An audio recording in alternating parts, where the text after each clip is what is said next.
Hey, good afternoon and welcome to On the Spot Motorsports Media. Hey, we're sorry we're having some technical difficulties tonight. So this is like a different opening that we, usually don't do. But we want to welcome all of y'all in. And we also want to thank Richard Ferry for joining us today. Richard, I want to thank you again, trying to work with us as we're trying to find out what is going on today with the live stream of trying to get it up.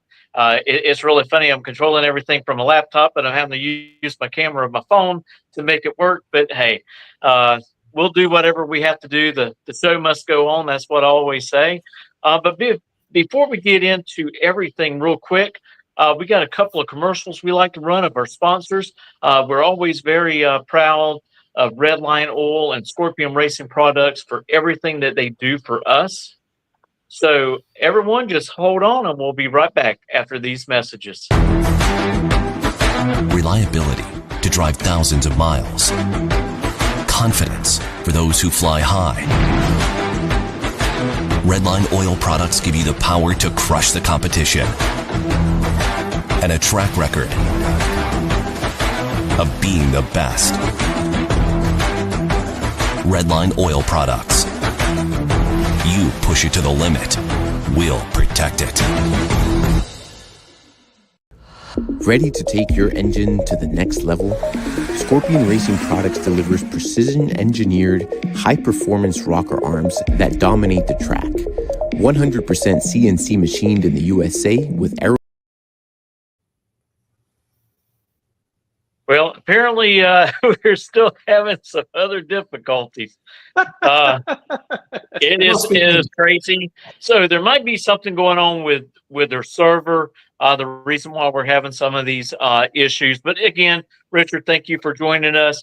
And I tell you, your name goes back in the history books of dirt track racing and asphalt racing. And I want to know, how did you get involved? Did you just follow in your father's footsteps? Is that how you got involved with dirt track racing?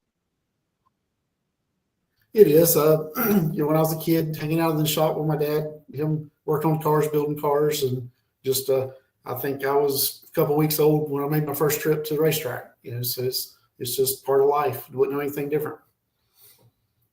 Yeah, that's true. Now, what did well, first of all, Richard, thank you very much for like Mitchell said, for coming on tonight with the technical difficulties that we had. And you're such a good sport, so we appreciate it. But tell us now, what classes was your father running when you first started going to the track? He's always raced the late model class, which has evolved to what it is today. Probably when he started, it was more along the lines of what the street stocks are today. The more factory parts on the cars, not the manufactured parts and stuff, but it's involved into the high tech stuff of what we run today. It's just it's kind of funny. Some of the stuff we see, it goes in circles and revolves back to some of the stuff they did years ago comes through, but it's just a progression through the years of the different classes that the name's the same, but the cars kind of are different, and where they have got more technology involved. Absolutely. Yeah, y'all's home track is Ellisville, All Tech Raceway now. So that's mostly where you pretty much grew up and cut your teeth, is right there at that particular track? Yes, I actually started over at North Florida Speedway, a little north of Ellisville in Lake City. But between those two tracks, that's probably where I've done probably 75% of my racing. Probably more at All-Tech than anywhere. The last, since it went asphalt, and I started racing there probably 97, 98 when it was asphalt. I started in 94 on the dirt at North Florida and made the switch to asphalt, thinking just like everybody, at my age back then, had NASCAR on my mind and thought that was the route that I wanted to go. And so we switched over to asphalt, trying to get there. Had some corporate sponsors, had some deals that were supposed to get me to the Busch National Series that fell through, stuff like that. And, but after having some of those deals, I realized, racing around home is just fine with me. I really enjoy it, and the stress that goes along with the other stuff just probably I wouldn't do too well. So the Now, traveling was not the best. Go ahead, right. Mitchell, sorry. So over your career, how many wins do you have? Honestly, I don't know. I never really kept track. I'm every time I've sat down and tried to figure, I've been around 100 to 125 feature wins is where I'm at. The last one coming about, I want to say 3 years ago. I haven't raced a full season in the last 3 to 4 years. So just with business, used to racing was my priority. I didn't care what else was going on. Nothing else mattered. And the older I've got, I guess the more mature I've got, business comes first. So I haven't had as much time to race. So right. That totally we still makes have sense. cars. I have me and my dad and Nevin Gainey. We have 3 cars amongst all of us that Nevin drives right now. And when I feel like racing or have time to race, there's always one ready for me. Like I say, I haven't actually. It's been a year since I've been behind the wheel, but I'm fixing to gear back up and after probably middle of summer or so, and get back after it a little bit towards the end of the season. Makes sense. Now, which one do you prefer since you did both asphalt and, of course, now you're doing dirt? Which one do you prefer better? I know you're racing on dirt now, but I mean, which one do you prefer? I prefer the dirt. Dirt is way more fun, more. I don't know. I guess with a dirt car, if the car's off a little bit, you can change your line. You can do a little, change your driving style, change something, and get around the racetrack. If you're off on asphalt, you're just off. You struggle all day or all night, whatever. You're tied in, loose off. Yeah, you Exactly. find it. You got what you got. Where you can on dirt, change some stuff around and maybe make a bad night into a decent night. So, but I just it's 2 whole different worlds. The camaraderie around the dirt track seems like it's more of a tight knit family. You may be fierce competitors on the racetrack, but if you need something, your biggest competitor will be right there to give it to you. We didn't see a lot of that on asphalt. Everybody was kind of, and that's been years ago, maybe different now. I haven't been around asphalt racing in probably 10 or 15 years. It just back then when we were racing the asphalt, if you broke something, you were done. Nobody would help you. The guys didn't hang out together, do things that the dirt racers do together. Well, and I think probably one of the reasons why is you were younger at that time running asphalt. A lot of other drivers were younger as well, and they were looking at the chance of maybe running ARCA or getting in the Busch Series, like you said, at that time. And so it was probably a little bit more dog than what it is now, especially on dirt. Because, I mean, you look at dirt track racing, I mean, it is everywhere in the United States. I mean, it is everywhere from the north to the south to the east to the west. And there's a lot of people who build cars to run in those different classes. And that's another great thing about dirt track racing. It's not just one particular car. I mean, you got the 60, 602, 604 class, super late models. I mean, the skies are the limits. Even all the way down to the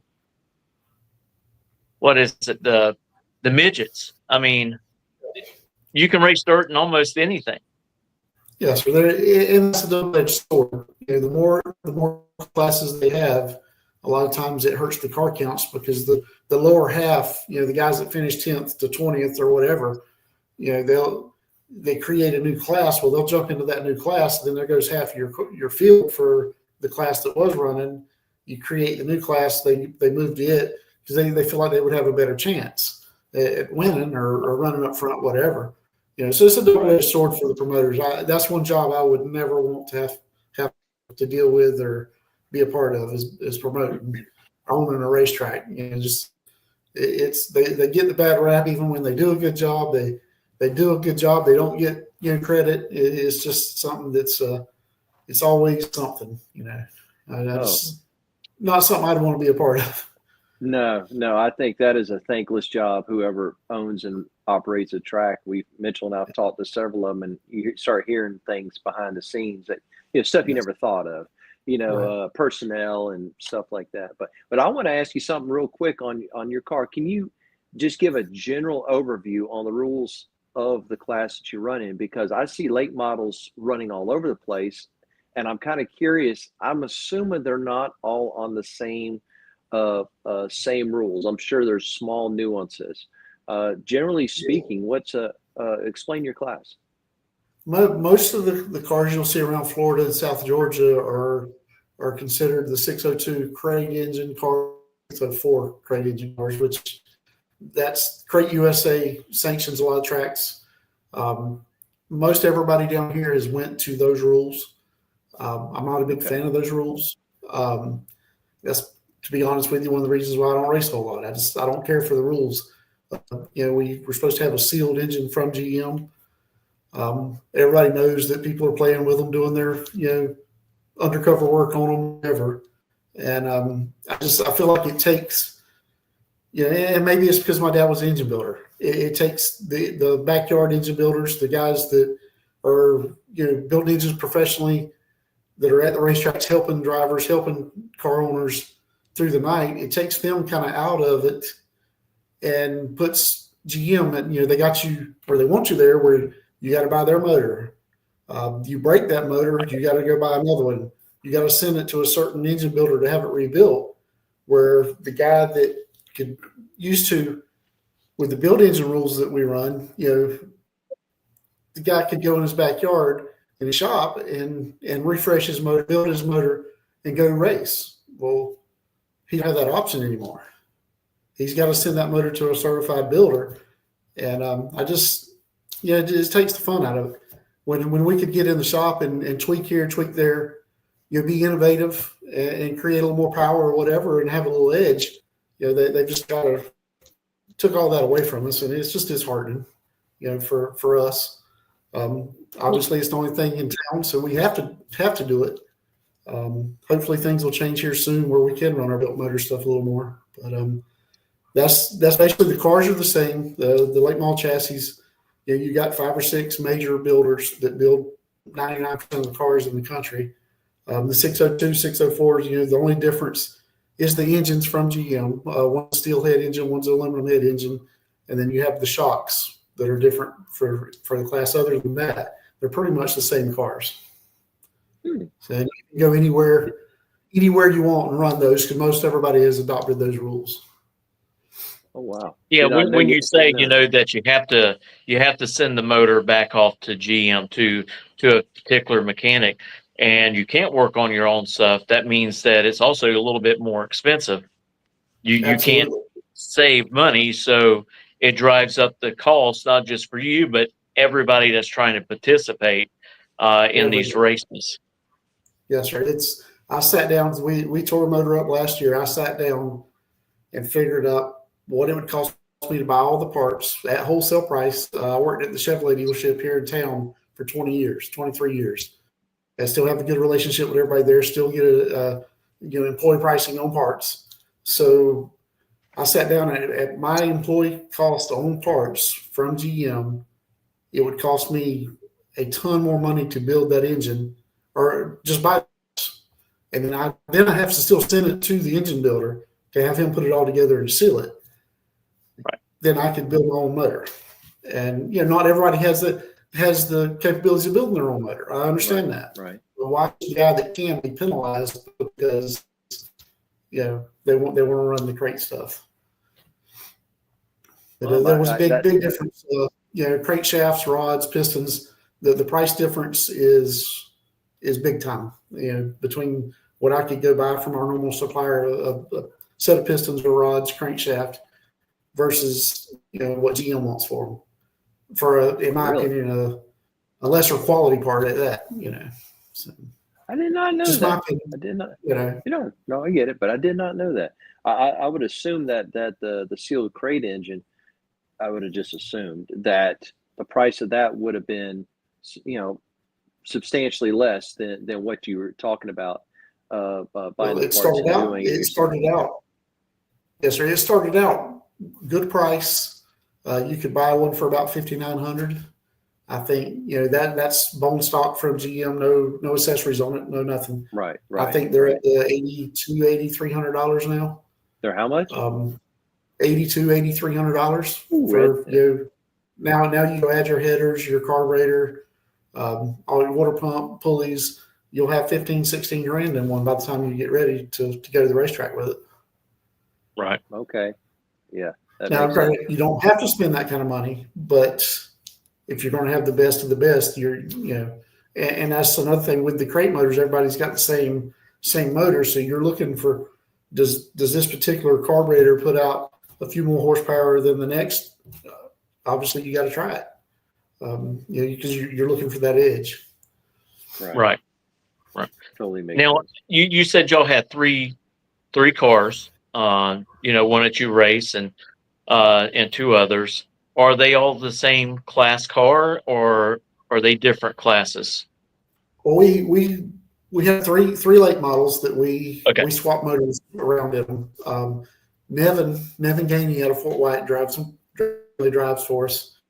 Me and him are partners. We're business partners. We're partners in the racing. My dad's a partner with us. We have two Longhorn chassis that we've had. We had a sponsor that bought those for us and partly bought those for us. And we have those, and then we have a Kryptonite chassis that Nevin's partial to. That we have a good relationship with Kryptonite chassis, so we run those quite a bit. And then we also run the Longhorns. But we might have a 602 in one of them, a 604 in one of them, and one of them sits. Or we may show up with both 604s or a built motor in one, when we do have a built motor race. So just all depends on what's going on. And like I say, for the last year, it's been, we've had two cars ready to go at any time for Nevin to go run whatever kind of race he wants to run. And one of them sitting here at my shop that we had a rear end issue with, and it's just sitting. I've got it tore apart and haven't put it back together yet. So now, there's one thing that's always amazed me. Sorry, Robert, but go ahead. Can you kind of walk us through how it is kind of to set up that floating rear end on those cars? So you've got the 4-link chassis, which is to my knowledge probably 99.9% every dirt late model has now. Mm-hmm. There are a few other designs that I'm not sure anybody even tries to run anymore, but so you've got the floating bird cage that rotates on the rear end axle, and then you've got the upper and lower trailing arms on each side, and then you've got a fifth arm in the center that can kind of controls the motion also. So you've got the typical dirt late model has 1, 2, 3, 4, 5, 6 shocks on it, 5 springs.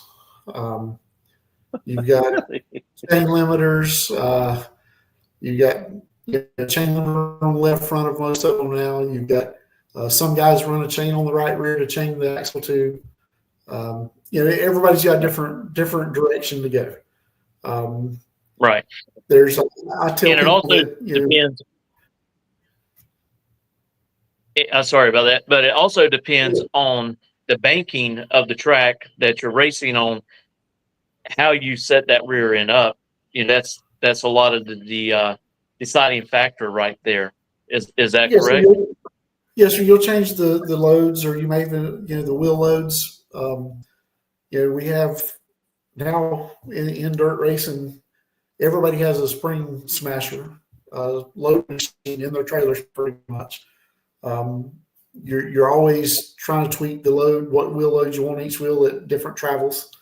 You may make a spring change, and every driver's different. Everybody in the dirt late model world you talk to, they have a different opinion on what works, which way to go. I tell people that we deal with, whether it's us or somebody else, pick you one person and deal with that one person, buy into their program and go with it, because there's 100 different ways to get to the same point. And if you take a little what I say and a little what the neighbor says and a little what the other guy down the street says and try to put it all together, you're in left field. So pick the one guy, listen to the one guy, buy into his program, and have trust in him. If it, try it for a while. If it's not working, find you somebody else. But you've got to. There's a lot of smoke and mirrors. You've got to find somebody that's going to be straight with you, honest with you, and buy into their program and not listen to everybody. Now it's good to take listen and soak it in, but you may want to just listen to your one guy. That totally makes sense. That totally makes sense for sure. Now, tell me something with the crate motors that y'all run. Do you have a RPM limit on them? Do you have limiters or RPM limiters or something like that? So you have to control that. There's no rule around here on that. I think there is some different up the country, Virginia, Carolinas, that may have a chip limiter rule or something that they run, but down here we don't. But with the designs of the cams and the valve springs that are on these engines, you're only going to get so much out of them. About how hard do you turn them? Ballpark. I'm not asking for any secrets. The 604s, you're going to turn them 67, 6800. Somewhere in there, the 602s are going to be a little bit less than that. Okay. And you run 2 speeds, right? Yes, sir. We run a 2-speed transmission. Most everybody either has there's 3 transmissions that are popular. You got a Burke transmission, a Brin transmission, and then you have a Falcon. Right. And they're all basically the same design. They're all a little bit different, have their own little quirks. But we personally run the Brin transmissions. I've got some of them that are over 20 years old that have never had a failure, never had clutch packs put in them. They have little motorcycle clutches built into clutch packs in them. Oh, really? What it is. And they're just they're reliable. They're not the lightest. They're not always the They've got some lightweight stuff out there. Right. That's just like anything. A rear end manufacturer told me one time, we can put your lightweight ring gear in the car. We can do this. We can do that. But every 4 or 5 races, you're having to go into maintenance or to replace it. So while you could be working on getting faster, you're pulling maintenance. So right. You have to weigh out those type things and you got to balance it. You got to balance it out, which makes sense. Now, when you do restarts and all that stuff, are you in low gear or are you in high gear? High gear. You use low gear just to take off. As soon as you get out of the pits. Just get out of the pits. When you get to say $2,000, somewhere around that area, you pull it back into high gear. High gear is direct drive, basically. Mm-hmm. So when it's in high gear, you're locked in. So okay. Now, also, do you run methanol or do you have a spec fuel that you'll have to run? No, there's not a spec fuel. There's no. We're not allowed to run oxygenated fuel. Or most of the crate guys are on E85. Some run a mixture of 110 and 93 on the 602 stuff. Right. Most everybody that we deal with is on E85. That makes sense. We've seen the results of what y'all sell E85. Excellent, yes, I might add. We're going to get to that. But I know, Mitchell, now we're talking earlier before we spoke to you and stuff like that. Now, what's the first thing you ever took around the track? Period. What's the first thing? When's the first time you ever drove around the track? The first thing I remember was my dad's asphalt late model. He raced dirt his whole life. Started in the early 70s in Lake City. And I don't remember, it was early 90s. They asphalted Ellisville. And he was forced to go asphalt racing. He never cared for it. He won races on it, was always competitive, but never cared for it. I can remember him letting me warm the car up during hot laps or practice, whatever. And that was the first time I remember driving one is over there. I raced go-karts younger, but the first time I ever sat in a stock car and actually drove it around the racetrack was one of his asphalt cars back in, I want to say, early 90s, probably 91, 92, somewhere around there. Oh, man, you were hooked quick, weren't you? Oh yeah, yeah. I've always been hooked. Always. Yeah, I begged him and begged him and begged him to let me start driving, and he stuck to his guns. I worked on the car every week with him at night in the shop. Went to the races every weekend with him. And that's what I lived to do every week was go to the racetrack with him. And when I graduated high school, that was kind of my graduation present. Was I got to race. So he put me in a car that was winning races pretty much every week. So that shortened my learning curve big time. Well, it just goes to show you he was really, cared about your education and you getting a diploma and graduating from high school. And at the same time, he was teaching you a skill that you might not have realized at the time that led you to the future that you have now, of the things that y'all do in y'all's shop. And so just let everybody know that y'all's shop is there in Macclenny, Florida. Yes, sir. Yes, sir. We've got my main business is auto repair shop, and I have a speed shop in the front of that with a showroom and everything. We're growing. We're kind of still small. And my dad always built engines, and that was something I never really took a lot of interest in. I would help him. I'd clean parts. I'd help him bolt stuff on, but I was always more into the chassis stuff and what's going on with the car itself, and left the engine building to him. And now here in the last couple of years, say last probably year, I've took a lot of interest in the engine building side of it. And so we've just recently recently bought some machine shop equipment back. He sold all his equipment probably 15 years ago. And really? we just recently bought some machine shop equipment, and I'm starting to get back into the engine building with his guidance. Him sitting there watching me and pointing out what I need to be doing and teaching me. And I wish I'd have paid more attention 20, 30 years ago with that.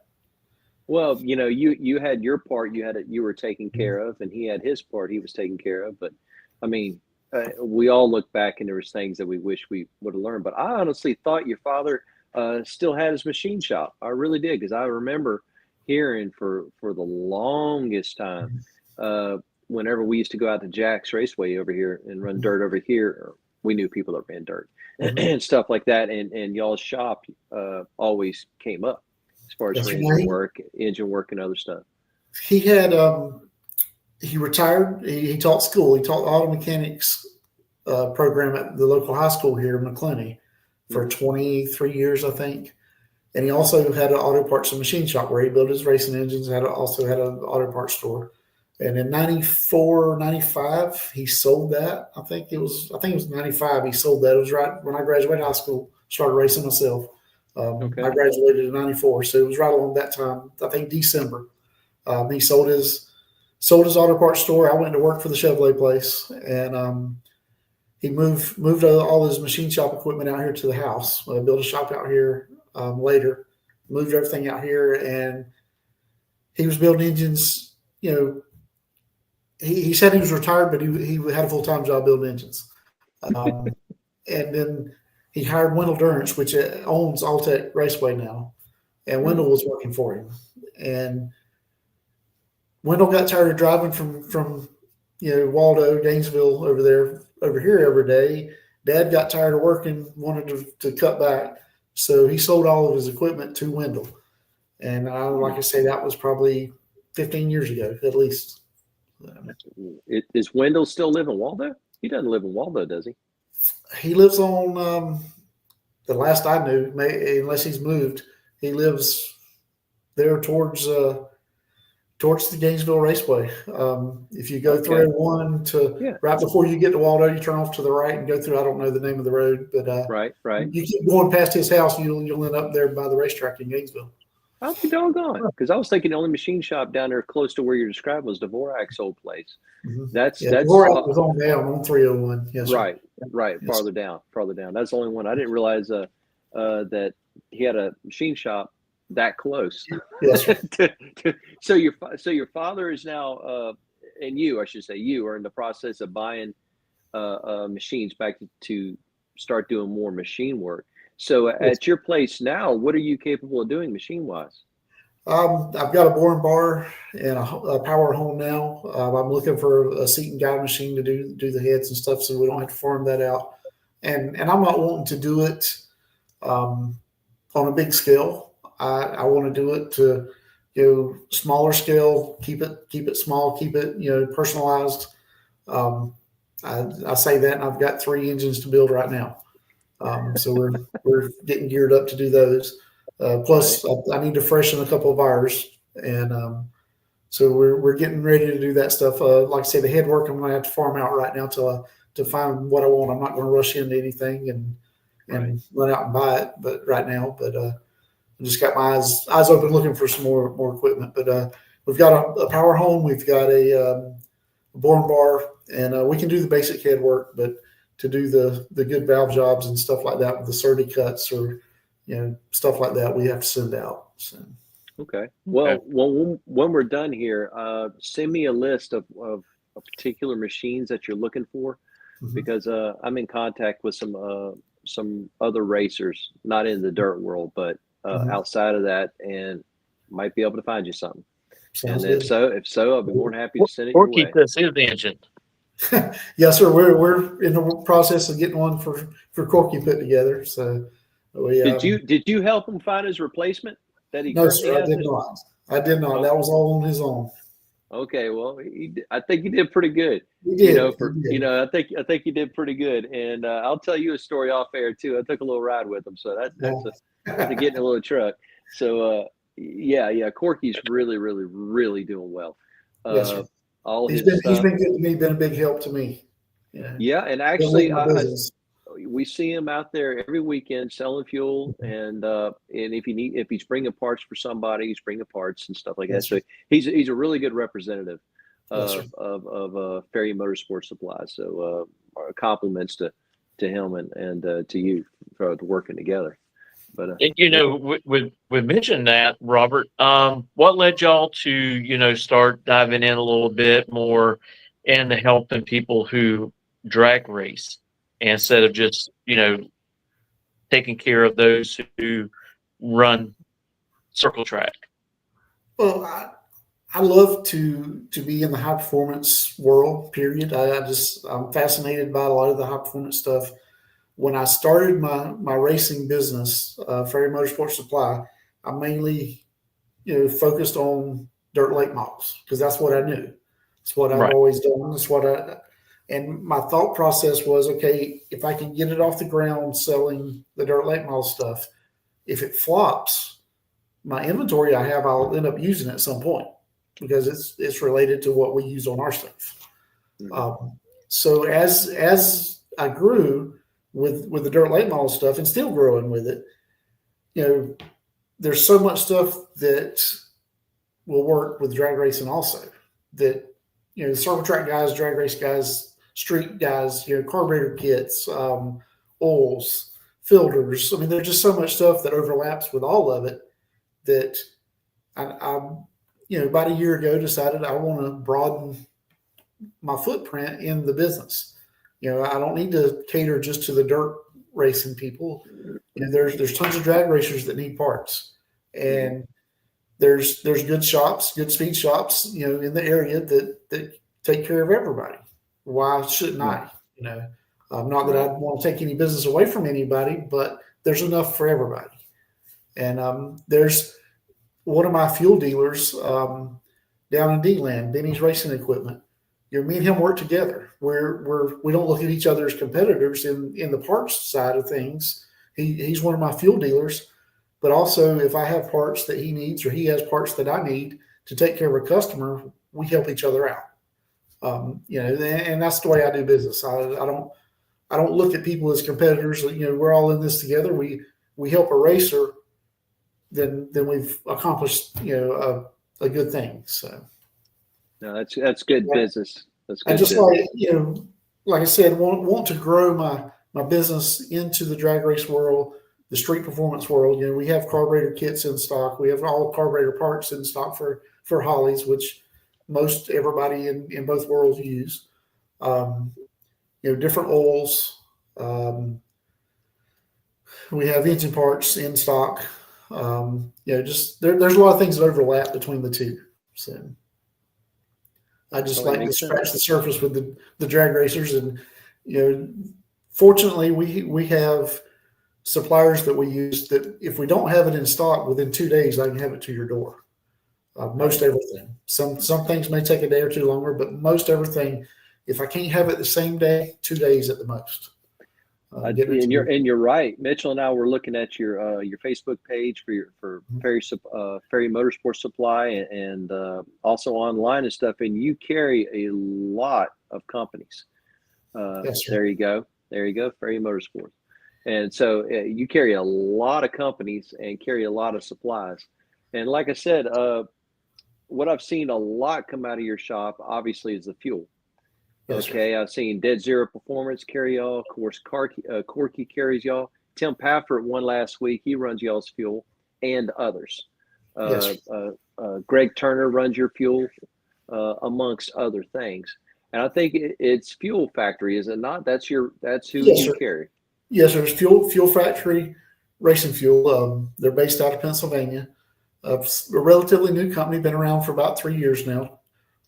It was some executives from another fuel company had decided, it was time to leave and do their own thing. And they had some people backing them. They've opened their own fuel supply company and doing very well with it. It's growing. It's relatively new. So we're, a lot of people haven't heard of us. A lot of people have. And in the drag race world, they're very big. Right. In the motocross power sports world, they're very big. When they come to me, they didn't have a big footprint in the circle track world. And we here in Florida, we have made big gains in everything. The drag race and the power sports and the circle track. We have winners every week somewhere. We have guys running the AMA Supercross deal that use our fuel. The drag racers that y'all see, Dead Zero Performance is my main dealer, for the drag race stuff. They are at the drag races every week. They sell a lot of it to the drag race guys. And my thing, my dad sold fuel for years, probably for 30, 35 years. We've been in the fuel business with different fuel companies. Mm-hmm. One thing that always happened was the fuel dealers went a mile down the road, 5 miles down the road, 10 miles down the road to set up another dealer. If anybody could get together and buy, 4 drums of fuel, they were considered a dealer. They go to all their buddies. So that's one thing that I've set out to do different. I've set up dealers. I try to keep my dealers at least 45 miles apart. If anybody calls my shop asking for fuel, we direct them to a dealer that's in their area. Right. If they walk in my shop, then naturally I take care of them myself. Right. Right. So we try to protect our dealers because that's one thing that has always been a thorn in everybody's side in the fuel business is that none of the fuel companies ever wanted to protect their dealers. And that's one thing I can say for Fuel Factory is they've been very good to me. They've helped me when they didn't need to. They've done things they didn't need to do. They've been very supportive to help me grow my business. They're aggressively trying to grow their business, and they just do things that other fuel companies have never done. And it's little things. I had a dealer I set up over in Keystone Heights a couple of weeks ago, and they have a auto parts store, Keystone Auto Parts, CarQuest store, and they also have a CarQuest store in Lake Butler. Mm-hmm. And Fletcher texts me and he says, "Hey man, we got our dealer kit in today. I've never saw anything like this." And he was right. None of the other fuel companies sent out a dealer kit. There's flyers in there, there's banners in there, there's little pins, pamphlets of what our fuels are. There's around 30 different fuels that we have now. They just come out with some new power sports fuels here in the last week that are taking a big step. So it's consistent. One thing that they do that I really like, and I was very particular before I signed up with them that this is a decent fuel. I don't want to sell something that's inferior to what everybody's using and at a good price point. So we had some fuel dynoed, made sure it was up to snuff, made sure, it was everything. But the thing that they do personally before they ship a load of fuel to their warehouse, where it's blended, they actually have a third party go in and test all their fuel before it leaves the blender to make sure it is what it's supposed to be. So quality control. Yes, sir. I like that. I like that. That's good to actually hear because I'm working on putting a combination or a car together. It's kind of spec fuel for drag racing, and so I'll look y'all up because I know Fuel Factory is on the list. I just don't know the numbers. I don't have any of that. It's probably equivalent to like a C11 is what it would probably be equivalent to. So that would be something like I believe I'd have to look to make sure, but something like our C8 would be what that would be, or F8. I'm sorry, F8. There's no problem. Equivalent. Because I don't know any of that yet. We have a couple of guys using that with the NHRA approved stuff, and they're actually. I was on a sales trip a couple of weeks ago. Probably it's been 3 or 4 weeks ago now. To my territory, I'm the distributor for the whole state of Florida. So I have the complete state of Florida and South Georgia. So I was on a sales trip a couple of weeks ago up in Georgia with one of the Fuel Factory guys, and they were talking about the new fuels coming out with, and he was also talking about he's presenting a couple more fuels to the NHRA to be allowed. Oh, so they're taking steps to supply more fuel to the NHRA classes and all approved classes. Good. Good to hear. I tell you, one of the things I would like to do, I know it's a little ways off, but the PRI show will be coming back up this coming December, is to catch up with them at PDRA and do an interview right there on the floor with them, especially to go over some of the new stuff that they're coming out with and to dive in a little bit about the fuels that NHRA is allowing to be ran in the vehicles. Yes, sir. Yeah, that's they just try to educate people on their fuel, to educate more people. Yes, sir. And that's one thing I've seen since, like I said, my dad sold fuel for years, and I would deliver fuel for him. I would, unload the fuel off the trucks, but I never was on the sales end of it till 5-10 years ago. A lot of people don't realize what fuel they actually need. So like you said, educating them on the correct fuel. Not more octane is always what you need. More octane, over octane in one could be just as bad as under octane. And makes sense.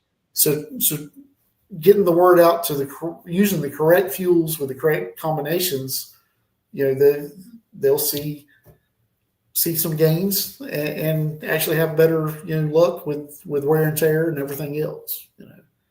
And misconception with some of the fuels of just the E85. I think there's a big misconception of what you can accomplish with the E85. And if you go get E85 out of the pumps at the gas station, you're going to see some of the stuff that people talk about. Right. It's not as consistent. And exactly. I read an article 3 or 4 months ago where at certain points of the year, some of the consistency at the pump can be down in the 50% range instead of 85. So like the winter blend, that kind of thing. Yes. So the racing blend that you buy from us, yes, it does cost more money, but there's a reason. It is consistent, and it's every drum or tote. We have it in 5-gallon pails. We have a 55-gallon drums. We have 250-gallon totes, and every bit of it that I've tested is tested dead on the money. So that's good. And actually, you answered one of my questions. Is not only do you sell it in bulk, but you sell it in 5-gallon pails, 55-gallon barrels. I don't know. Do you have pony barrels too? The 15-gallon barrels? Do you? No, so they don't produce those. They do the 5 gallons, the 55 gallons, and the 250 totes. We stocked everything pretty much that they produce. obviously there's some. I have pretty much everything in the 5-gallon pails. The popular stuff I have in the 55-gallon drums. There's some of the stuff I don't have in the drums because I don't want to have it sitting there and not sell. The 250-gallon totes, I keep the 110 fuel and the E85 in it, and it don't stay there long. Especially with circle track guys using the 85, it don't stay there long. So I got a semi load in yesterday, and we got a bunch of fuel in yesterday. Like I say, a semi load. So, jeez, Mitchell. Yeah, I mean, like you said, you want to use a fuel that's going to be dead on the money. And because if you don't, you go out there and you run one weekend with E85 out of a pump, and then you go back to that gas station 2 weeks later to go back out there and race, and your times are not consistent with what they were last time, even though the weather and everything matches. They start thinking that there's something wrong mechanically with their car, when in fact it's just because they're not using fuel that is consistent itself. Yes, sir. And that was one thing when Corky come to me about, what fuel should I use? Well, I'm more familiar with the 85 because that's what we use. And that was one of his concerns. Well, everybody says it's not going to be consistent. It's not going to be this. It's not going to be that. And he took a step, bought a carburetor. We switched him over to it, and it made a believable difference out of his deal, and how consistent it is amazing to me with his particular combination. I mean, he's dead on the money, and it don't change. So you're right. And actually, he convinced Greg Turner, a buddy of ours, who was running E85, but to come to y'all and buy from y'all versus other places. And of course, he's not superstitious, but he's a little stitious. The first time he changed it over, they won. Yes, sir. I think the first 2 times they won. Right. You're right. Yeah. I mean, but they've been in several finals leading up to that. So now he's buying it. I'm asking, how's the fuel? He goes, well, it's running fine. And he goes, it's working. So he goes, I'm not going to change anything. Right. You know what I mean? I know. I said, I get it. I would like to say that it's the fuel, but Mr. Turner's got his stuff together. He's got his ducks in a row. Yes, sir. He's got his. I met him a few times to talk to him, and you can tell he's spot on with what he's doing. Yeah, he's very meticulous in the stuff that he does and the decisions that he makes. So yeah, we agree with you.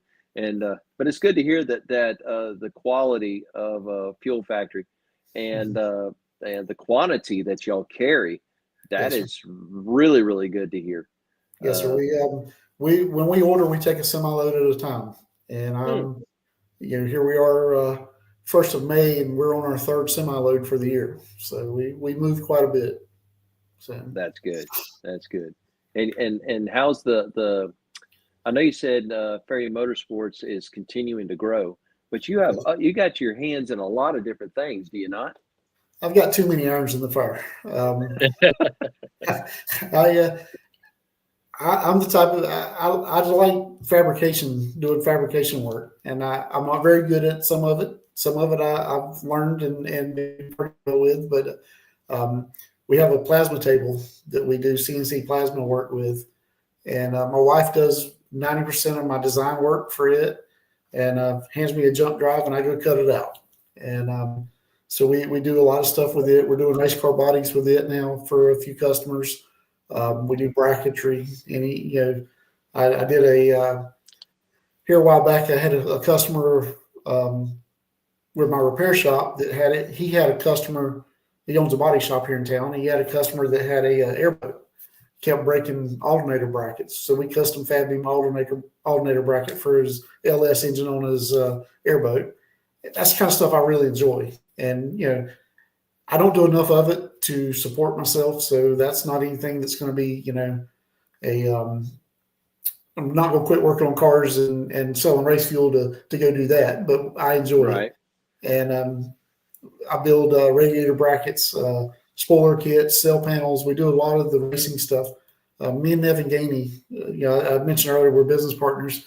We build race cars for customers, for other people, dirt late models.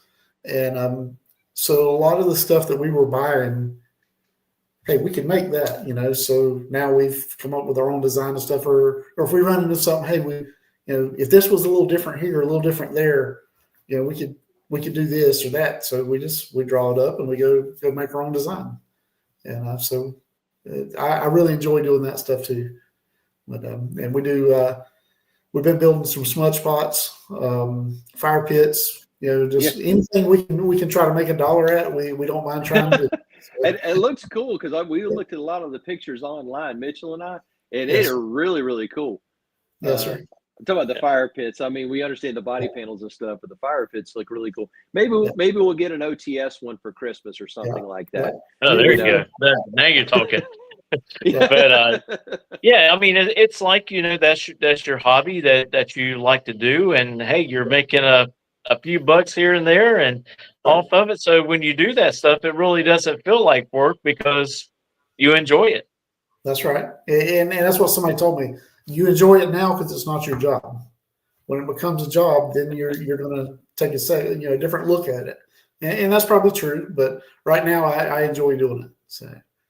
And the stuff that I do with it, if somebody comes wanting a custom piece, I tell them, okay, well, this is not my main deal, so don't be in a hurry. It's going to be when I have time to do it, or and I try still to do stuff in a timely manner. But if the fuel business or the auto repair business, takes precedence to the stuff I do with the plasma table. So right, gee whiz. Got your hands full. You got your hands full and like everything. I said, 2 irons in the fire. My wife tells me every day, I'll say, I want to do this.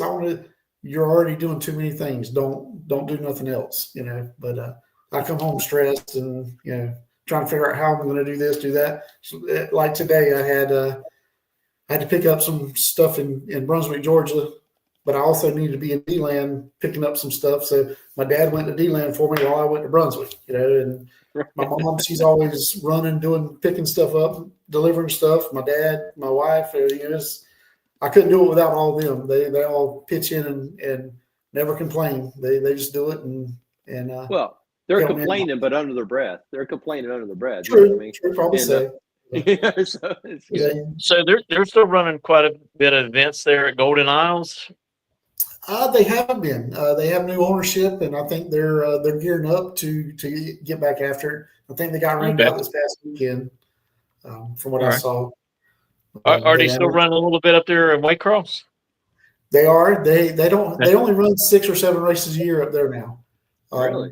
They had a show roughly about a month ago that we went to up there, and we actually won it. It was a Southern Clash. It was a spec motor, built motor class that they run. It's a little traveling series that they put together, and we end up winning it. And I think we're going to try to follow some of their races this year with the built motor. So. Now, when you say built motor, how is that compared to the spec motor? Is it kind of like anything goes, cubic inch limit, that kind of deal? No, so it's all cubic inch limit. It's 358 cubic inch flat top piston. They have aluminum Brodick spec head that we have to run. Cannot run roller camshafts. It has to be a flat tappet camshaft. They 48 pound crankshaft. So I say built motor, spec motor. It's all the same. We call them spec motors, and some people don't realize what a spec motor is, so I have to say built motor. So, right. But the spec motor or the built motor, as you say, you can assemble it. Correct. Okay. Correct. So there's a difference. So it doesn't have I call them the tattletale bolts, the bolts on the intake and the water pump and stuff. Seal bolts. Yeah, they don't have seals. You don't have to send it back to a certified engine builder to have it freshened and do whatever. You have if you think the man's wrong, you put your money up at the end of the night. And you have them tear his motor down and see if it's wrong. And I think that's the way it should be. Even with the crate motors, I don't care if it's got seals on it or not. You should be able to protest that engine if you think it's wrong. And, I agree with that, and I think Mitchell and I both agree with that. It's like people get on the keyboard and will light anybody up, but if you feel strongly enough about something, protest. Put the money up. Right. If the track does it that way, put the money up to protest, to call it, and clarify it right there. And if it's cool, it's cool. They get the money in a discussion, right.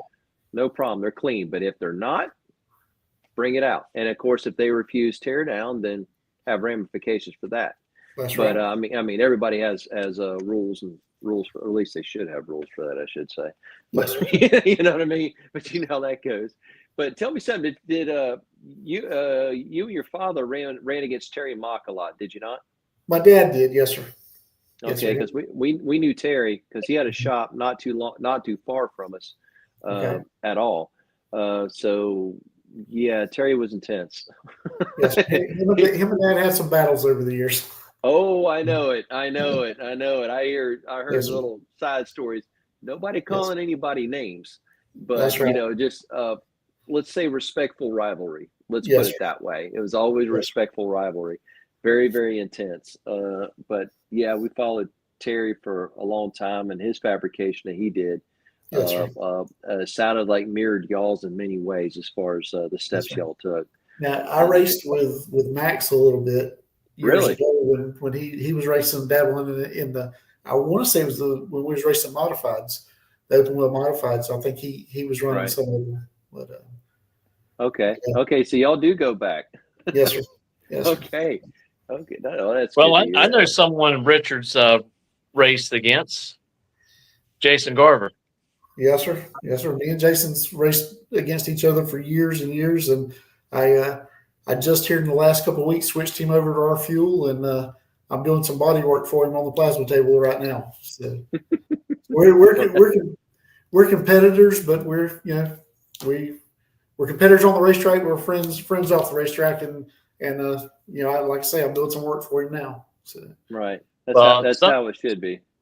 Sometimes I don't see how he does it because I mean he runs 602, 604 class. He runs all these other classes, and sometimes he runs 4 cars in a single night. And I'm like, how in the world do you prepare yourself to be able to go from one car to the next?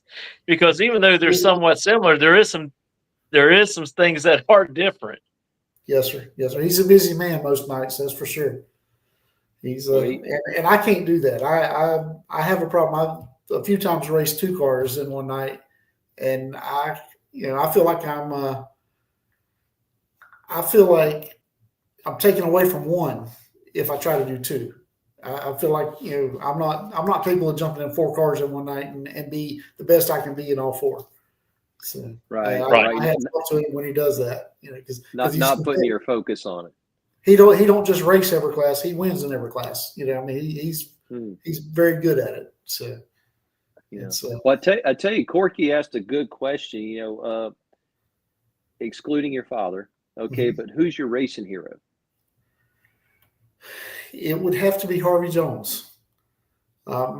He was a gentleman from Tallahassee that my dad raced against. I raced against him in my very early days of racing. First year or 2 that I raced, he was a legend in the dirt racing world in South Georgia and Florida, and he was 80-something years old, still winning races. Really? Yes, sir. I always looked up to him, and I knew him personally, but never. I was so young that I didn't know him. But I always thought he was the coolest guy. And him, Ivan Lloyd from Ocala, which is still racing. I've always looked up to him. He's helped me a ton over the years, even when he didn't need to. So there's. I'm not one to idolize people, but I look up to those 2 the most in the racing world growing up, I guess. Right. Yeah. You respect them. You respect them for who they are and what they've done. Yeah. That's right. That totally makes sense. Mitchell? What is your advice to, someone that's young, 16, 17 years of age, and they really want to get into this sport, and it's something that they, have longed to do for their childhood? What is the best thing for them to first get into, to work their way up, to say the 602, 604 class? Run the other way. Stay away from it. It's addictive. That's about the best honest answer I've heard away. Just don't do it at all. Just stay. I mean, it's just honestly the way I would like to see people do it, and a lot of them don't. They need to be with an established team that is competitive, runs up front, going week in, week out at the shop, learning the cars. That was one thing that my dad instilled into me was young growing up. I was working on the car every week. I was learning the car every week. I learned, before I ever sat in the car, I knew every piece on the car and what it did. I think some people miss that these days. It's great to have the money to just go ahead and do it, hire it done, whatever. But I think I prefer somebody that would come up, helping in the shop, working on the car weekly, going to the racetrack, learning the ropes, and starting in a pure stock or a street stock and learning the racecraft, as they call it now. You listen to the NASCAR guys; it's always talking about the racecraft, learning the cars, learning the racecraft, learning how to not put yourself in a bad situation, and then step up into the late models. Right. You have so many people that come straight out of the go-karts into the 602 cars now, or even into the 604 cars, and they're great. They're experienced in the go-kart stuff, but it's a whole different world. It's a whole different style of racing, and some of them are not very respectful because of the habits they've learned in the go-karts. And right. A lot of those guys have been around a long time. We talk about it all the time. Some of those guys have no clue and no respect for the way they need to be racing. And right. So I think the biggest thing is get in there and learn all you can learn about the cars before you ever step in one of them. Right. So when something breaks, you kind of have an idea of what you're looking for, or what kind of problem to fix it.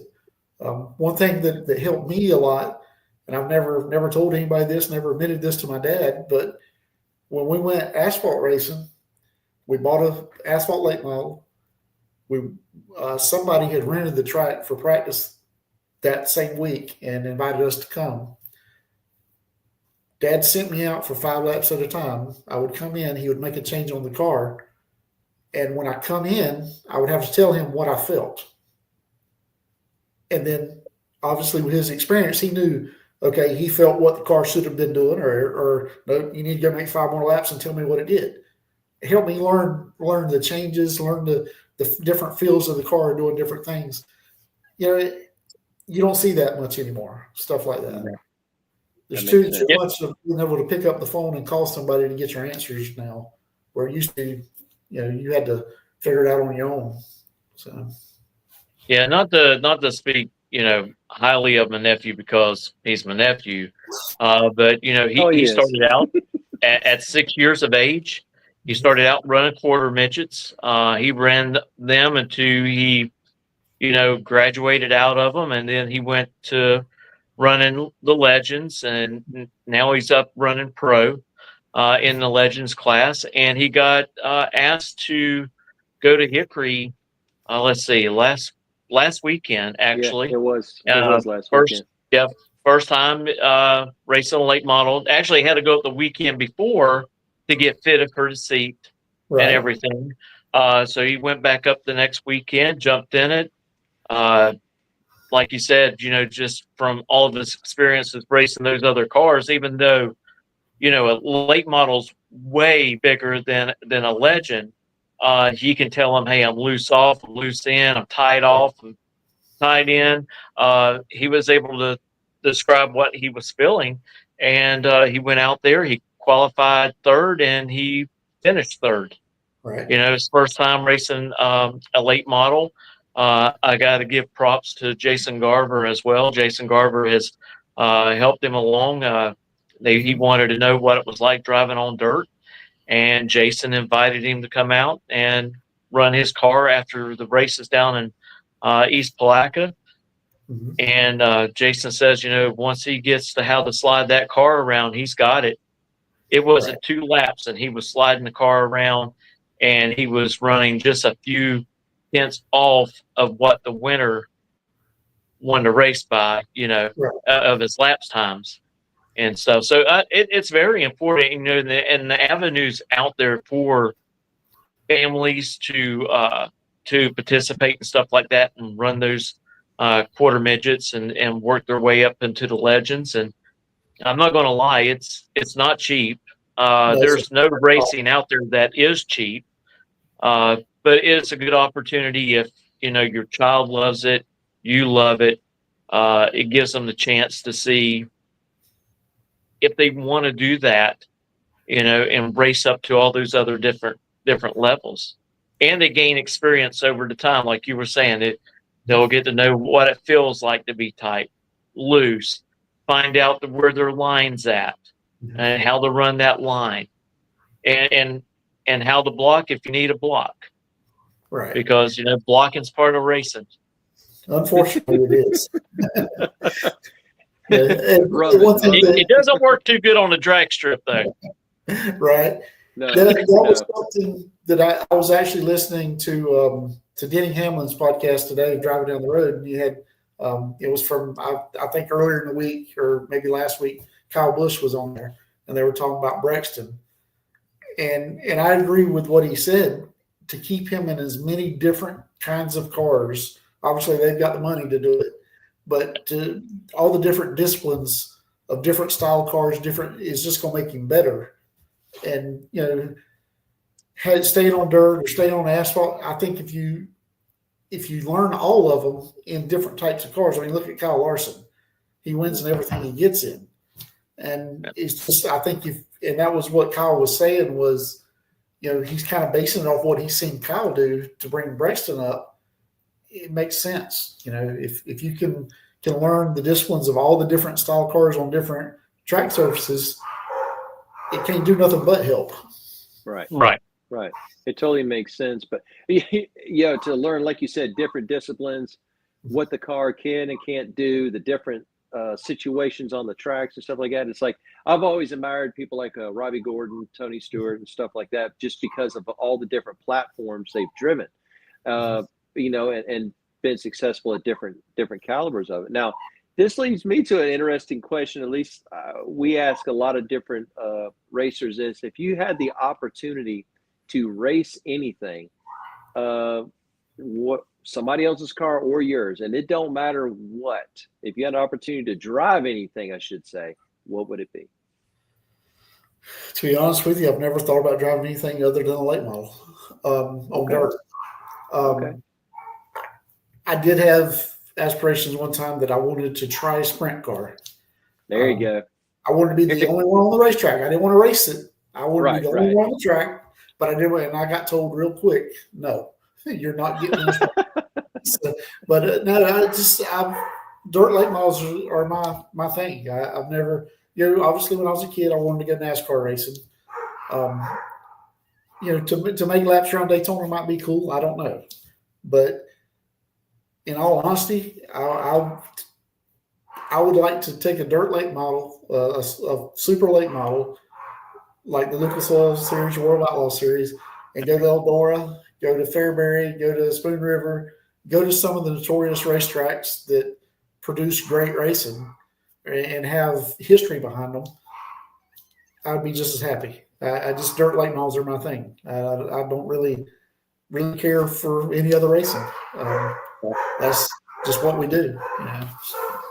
Okay. And you're talking about dirt track racing, and super late models and late models. The thing is, there's a lot of money to win in those classes.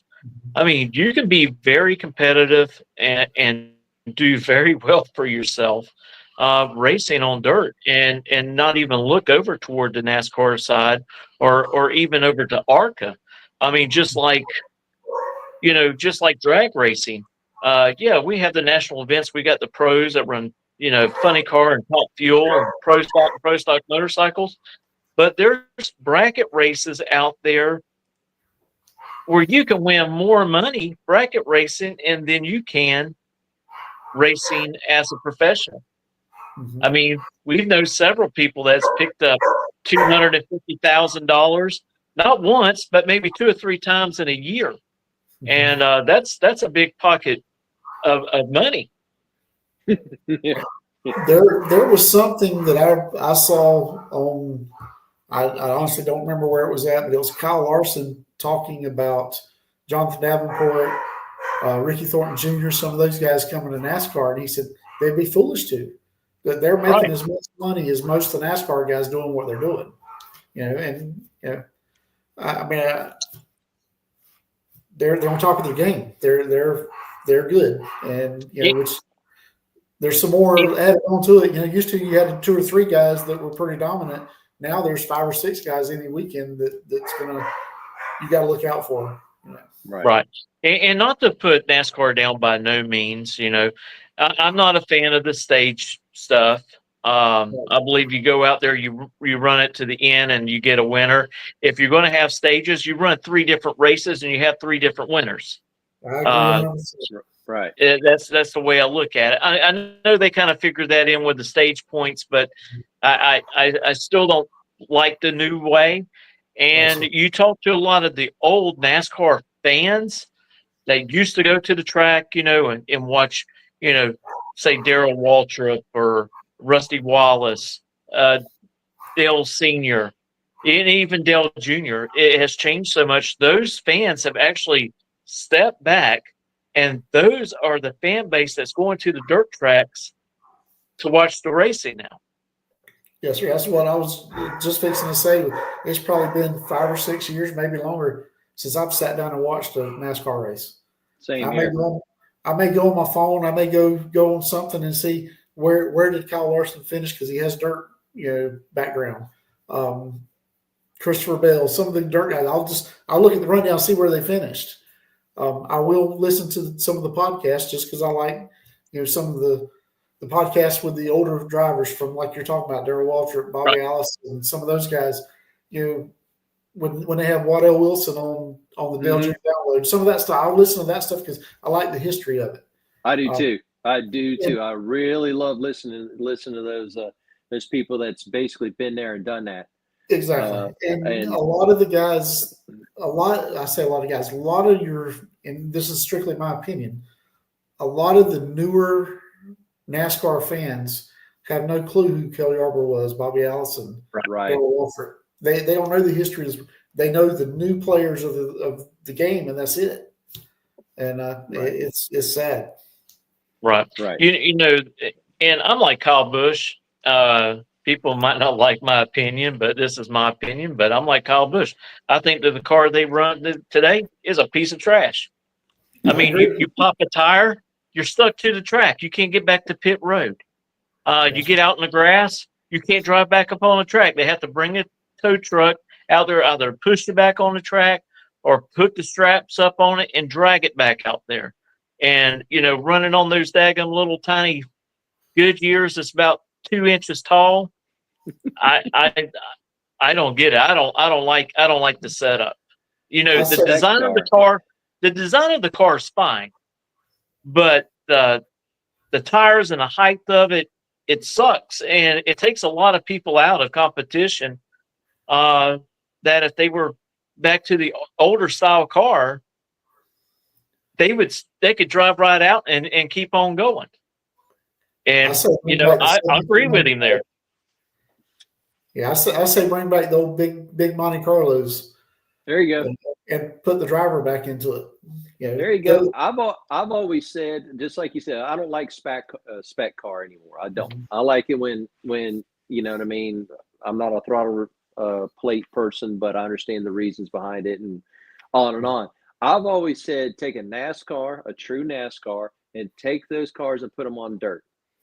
And I mean, I know they do them occasionally, but I mean, put them on dirt, and like Mitchell and you were saying, raise them up, and you bang and beat them up. You go right there on the side, you fix them, get back out there, okay. And it's not like I just like things, the old phrase: you get back to the finish line, you get back to the start line. You can rub on each other, race on each other, and all this stuff like that, beat and bang, but you get back to the finish line.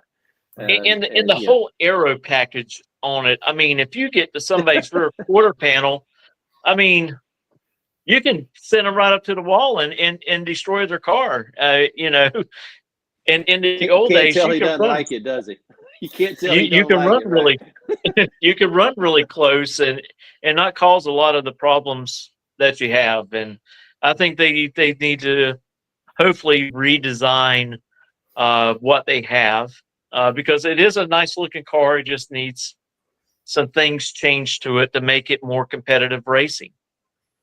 I mean, it gets pretty boring when you get to say, I mean, a short track, it really doesn't matter if you bang on them a little bit. It's not too much of a aero driven track. But when you get on a mile and a half and stuff, I mean, how many cars do you have left at the end of the race that's actually really competing for a win?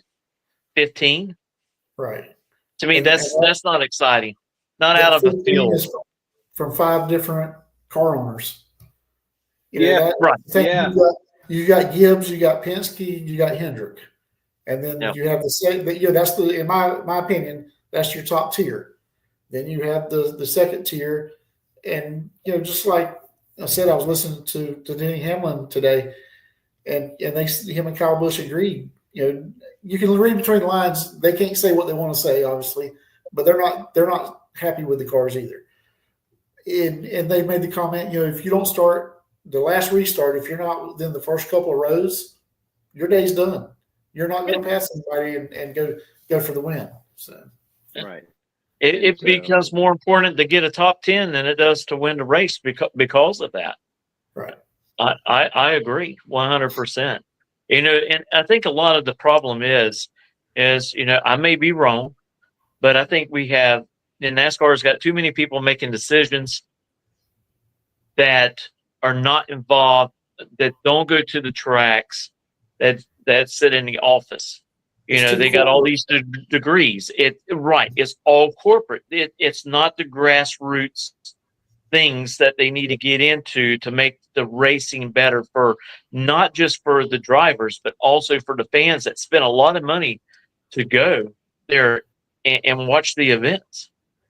Yes, sir. It's got too corporatized, corporate world that in my opinion is ruining their product. Right. But I'm nobody, so it's not, that's not No. That's not true. You're somebody. You're a customer. Okay. And I've always said, it's like, obviously we drag race, but I've always told whenever I've had an opportunity to talk to personnel in NHRA and other associations, they always say the customer is the one walking through the gate. And I said, no, that's one customer. I said, Right. The other customer is the racer. And of course, the third in any particular order is, of course, the people, the sponsors and stuff like that. They've invested and they want a rate of return. I said, y'all are forgetting about the racing customers. I said, very, very, very much. You're forgetting about them. And it's an easy thing, like you said, when you have corporate who possibly have never turned left in NASCAR or dirt or anything, or gone down a drag strip or participated on a weekend or anything, to get a feel and understand the needs. that the is racer. something that I've always said. And again, I'm not one. I don't go to the racetrack and voice my opinion. And race came with the promoters, and it's like I said earlier, that ain't a job I want. But a lot of times you'll see a rule change or you'll see a format change, and they're quick to say, "Oh, it is for the fans." Okay, that's fine. But when it's costing me money to put on a show for the fans, I feel like the drivers, the car owners, should have some say so in what product we put out. A rule change, I don't care what it is. A rule change is going to cost somebody some money. Right. I mean, we're running these rules. Now we're going to change this. So we've got to go buy whatever the rule change may be. So you just cost us money. Right. And that's just not for circle track racing. I mean, me and Robert, we've actually talked about it on the drag racing end. We have the IHRA that's trying to bring back the older years back into their organization. And, like I told Robert, one of the classes they want to highlight is Pro Mod. And if they want to run Pro Mod, that's great. But they also need to make the rules pretty daggum close to the point of NHRA. That way, these guys ain't got to change their cars Right. 10, 15 times to run between both of the series. Right. Make it cheaper on them. You get more people to participate, and they put on a great show for the fans because it's tight no matter if they're racing over here at IHRA or racing over here at NHRA or racing in PDRA. You know, Pro Nitrous or Pro Boost. It's all got expensive, and anywhere they can save us money, you know, I feel like we need to do it. I mean, a shock package for a dirt lake model for like the supers, you know, is probably close to $7,000 now. Wow. Tires, you know, we're paying $265 a piece for tires now, where a year and a half ago or 2 years around COVID, you know, they doubled in price around COVID. Right. You know, so everything has gone up. For existence, I agree, Corky's engine that I'm, you know, sat down and figured out, okay, this is what we want to use, the parts we want to use.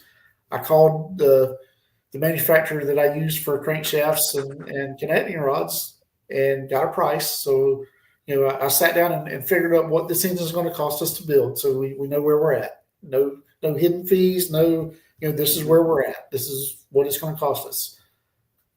I sat down, did that. I called them back the next week, 4 days later, to order them. The crankshaft went up $200. The rods went up $140 just because of the new tariffs. Mm-hmm. You know, so everything we're doing is costing us more money. It's harder for the tracks to put on shows. It's harder for them to compete with the different things going on in the towns to draw people in. But it's costing the driver, the car owners and the drivers more. And I'm sure it's not just in circle track. It's I'm sure in the drag race world also. Everything about it is costing us more to get to the track to do it. Yep. But our pay is not increasing. Agreed. And, yeah. You know, so you're getting less and less people there. And again, I don't think it's majority of the promoters. It's not their fault. They're dealt a hand that they're trying to deal with also. You know, but something's got to give somewhere to make it more affordable for us to do it, or we're not going to be doing it much longer. Yeah. Well, go ahead. To me, some of the best promoters, either if they're doing circle track, drag racing, super motocross, they come to the racers during and after the event, and they ask questions. Mm-hmm. Hey, I want to know what things that you would like to be changed, that would be better, what things that we should take away. They communicate to the racer. That is the best promoter that out there. That's what they do. And speaking of a really good promoter, he puts on a great race up there at Thunder Valley every year. Robert's probably going to be going to the World Foot Brake Challenge, Pennington. Yep. That's the type of guy he is. He's very caring. He wants to, you know, make sure everybody's happy, how everything runs. Promoters like that give our sport a good name, both circle track or drag racing.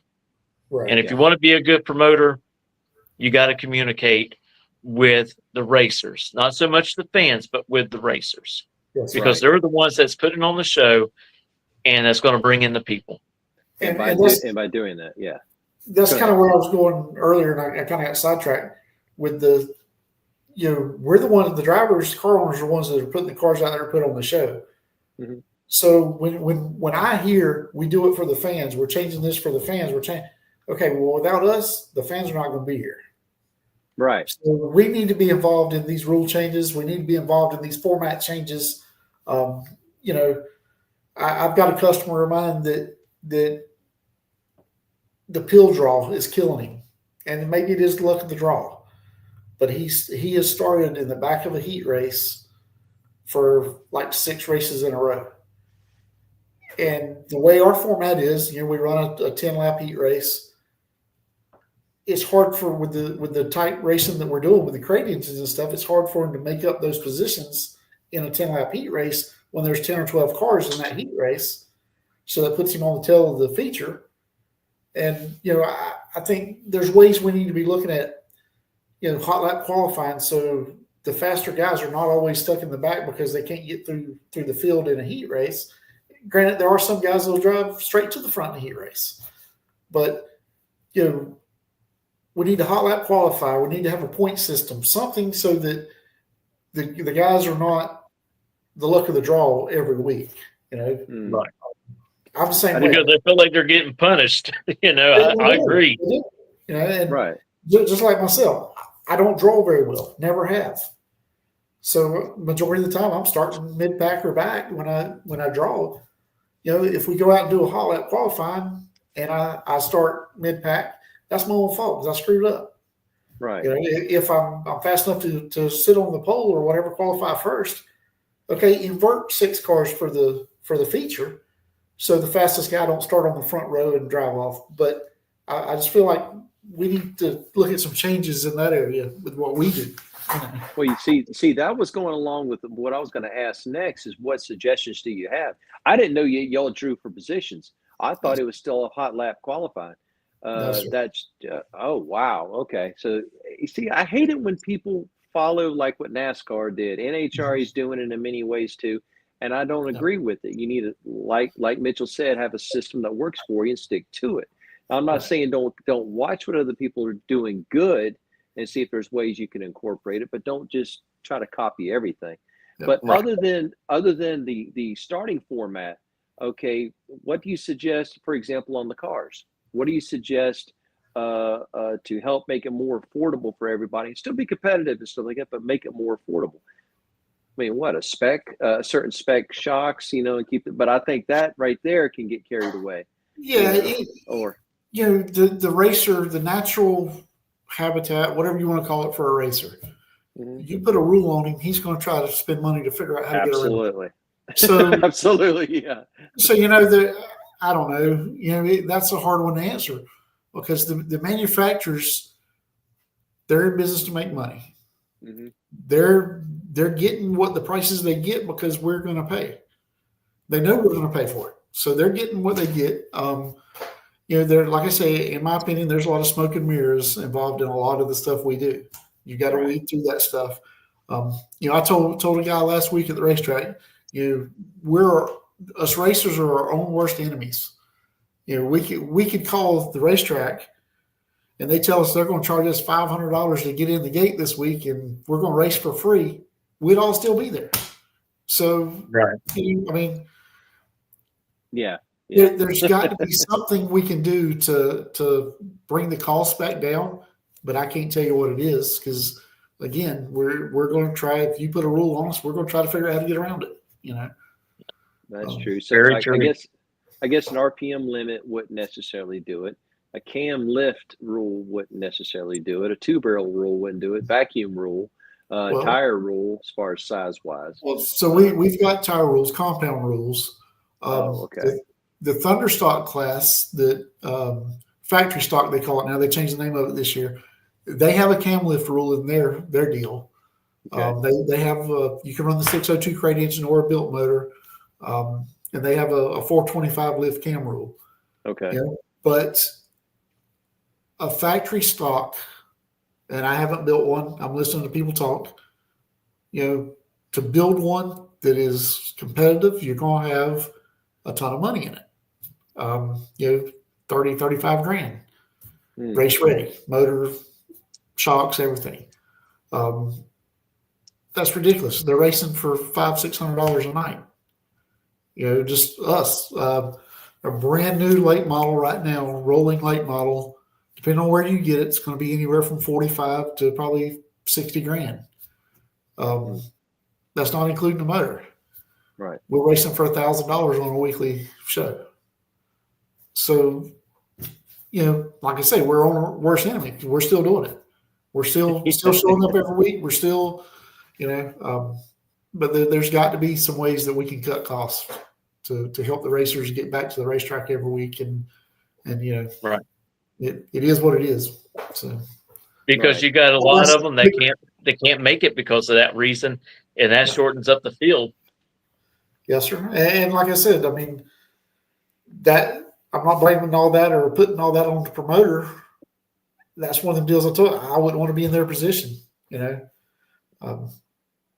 but we, with my business, it helps us some because I buy wholesale on just about everything that we use. I have some kind of wholesale deal. I have some suppliers that help me.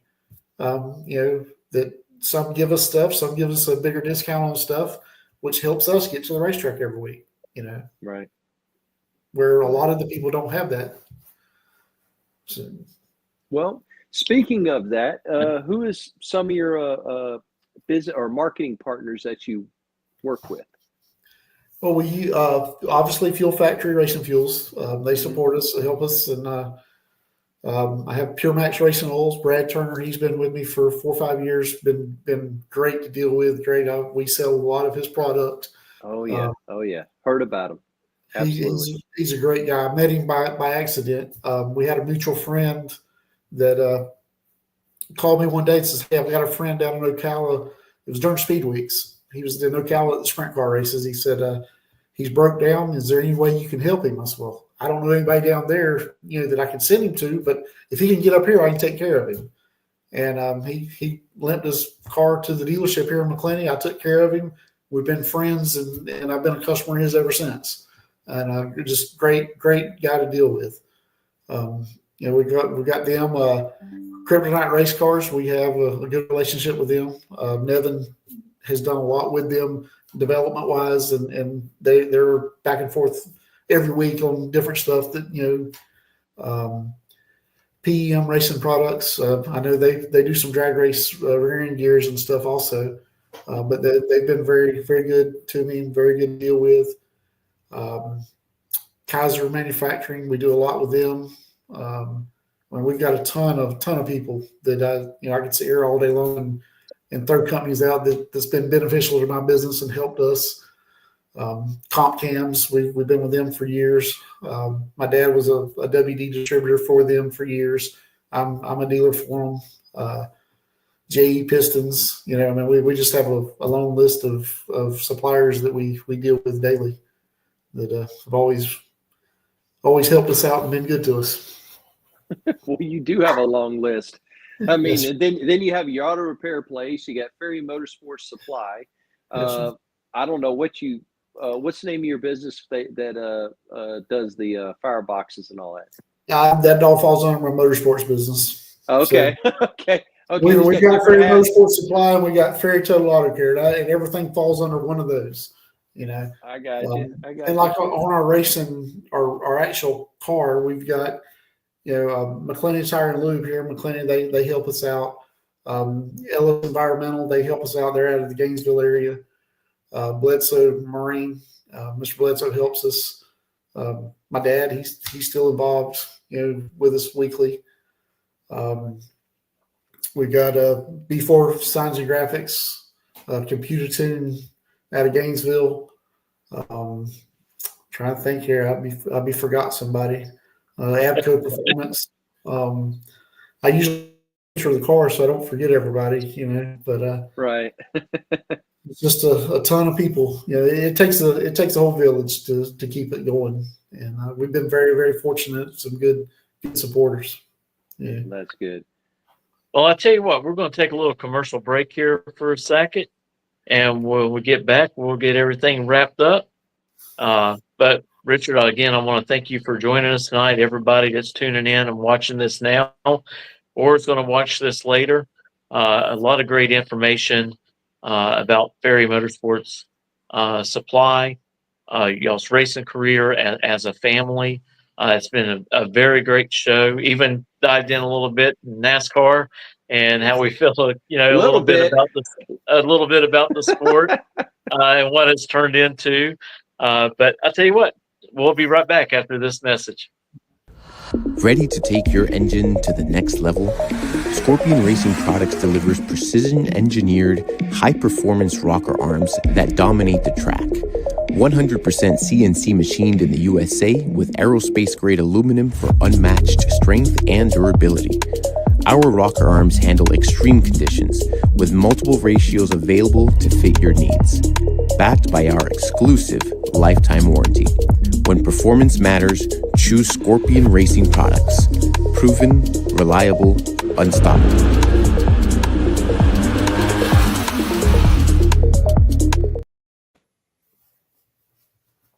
And to speak of Scorpion Racing products, they just don't tend to drag racing, but they also tend to circle track racing, offshore boat racing. They're pretty much in a lot of stuff. But I tell you what, we're really proud to have Scorpion Racing products to be a sponsor of our podcast and our live stream of racing events out at Gainesville. But yeah, Richard, I tell you what, great show tonight with you. We've learned a lot about your business. That's one of the things that we wanted to highlight tonight is your business there in Macclenny. I love how y'all got y'all's store all set up. It's very, very, very welcoming to people who need parts, and your staff do a really great job as well working the counter. And sometimes you're up there at the counter as too. Yes, sir. I kind of do a little bit of everything, but I try. I have a lady working for me that handles most of the counter stuff now, and so I can be doing other stuff. But I still get caught there on the computers and doing daily stuff in there. So I would rather be out back doing something and let them handle everything. But that's not really the way it needs to be done. So. Actually, that's exactly what you told me when I called you out of the blue the other day. You're like going, yeah, you usually don't catch me here. I'd rather be in back, but I'm covering the phones for everybody. So, and I'm like going, okay, that's good. And so you're right. You're a busy man. You're at that particular day, you were telling me the stuff that you had on your plate, and I think I called you, late morning. And Yes. I was on a job site working too. Just so it's like, gee, It never ends. I mean, there's always something to do, and all the irons that I have in the fire. I told my dad yesterday. We were sitting there. I think it was 9 o'clock before I left the shop last night. We were doing some. My son was doing some electrical work for me. He's an electrician, just graduating the apprenticeship here in the next week or so. But he had him there doing some work for some of the equipment we bought, and told him, I said, just I feel like there's not enough hours in the day for everything that I'm trying to accomplish and try to do. But like I said, I'm lucky to have a lot of good people that jump in and help and don't mind doing whatever we need to do to get things done. Well, that's good. Friends, That's family, good. everything. I have a very, very good support group that I probably don't deserve a lot of times because I get grouchy, I get frustrated, I get stressed, and sometimes they catch that end of it. So That's understand. That's true. We all do, and our wives put up with us, and families put up with us, been supportive. But tell everybody, what is the phone number for Ferry Motorsports? it's 904-259-2850 is the shop number. Most everything you see with the Motorsports has my cell phone number on it, which is 904-252-8348. We have a website, ferrymss.com. You can shop 24 hours a day. We ship daily. And if you don't see it on the website, we're adding stuff daily to it. If you don't see what you're looking for on there, you can always call us. We can have it drop shipped straight to you. Like I say, most anything is a lot of stuff I can have the same day. If I know by say 11 o'clock, if you order something off the website, it ships. If it's ordered before 3 o'clock, it ships the same day. Anything that's not in our store can be drop shipped 2 to 3 days, 2 days most of the time, 3 days at the most. Right. Anything you see, what I call the box stores, your mail stores, whatever. You see something they got, I'm sure we can be competitive on the price, same price if not cheaper on a lot of it, and have it to you within 2 to 3 days. So. Okay, that's good to know. And we're definitely going to take you up on that. We have catalogs, and what I tell a lot of people is, go online, find what you're looking for. Call me with a part number. I'll give you a price and tell you when it'll be there. And we're lucky to have a couple of distribution places in Jacksonville that we can go pick parts up at. They don't have you can't buy retail from them. but they're a distribution center and they allow us to pick up stuff. So, Oh you well, know, I'm in Jacksonville, so just if you need me to pick something up, just let me know. Just let me know. I probably run to Jacksonville 2-3 times a week picking Yeah. parts up, and I grew up and was always taught customer service is everything. Right. So there's a lot of times I'll make a trip to Jacksonville to pick something up for a customer that I probably really truthfully lose money on because my time and fuel going back and forth versus what it is and the price that we're being able to sell it for don't make sense. But I'm trying to build a business. I'm trying to earn a customer, and I feel like in the long run that's what I need to do. So, and you told him you were doing it. That's right. Okay, that's how I feel too. Mitchell and I have both lost on things, if you want to say, because we said we were going to do it. You shook somebody's hand, and that's that. And Yeah, and you speak of customer service, and it's really hard to find customer service anywhere these days. There are a few places left, but majority of the time you're either talking to a computer, on the phone. You never hardly ever get a real person.